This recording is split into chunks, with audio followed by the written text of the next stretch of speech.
دلم می‌خواهد همین روزها نامم برود توی لیست رزرو یکی از تورهای قطب شمال و نرگس‌ها را از دشت‌های این سرزمین برچینم و سفر کنم به شمالگان.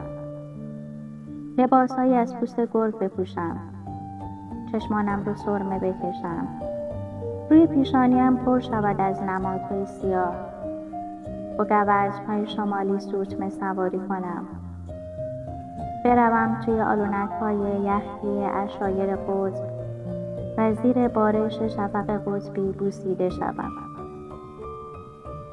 دلم می‌خواهد قندیل‌های ریز برف از ابروان و مژه‌ها و گیسوانم آویزان شود و قدم‌های تنهای سخت بردارم و دور شوم از آدم‌ها، از همه‌شان.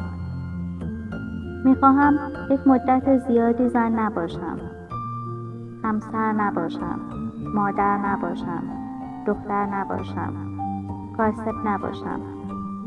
یک هیچ باشم در جمع، خودم باشم فقط، جدا از هر قبیله و اجتماعی، خودم، جدا از زندگی و هر آن چیزی که به زندگی وصلم کند.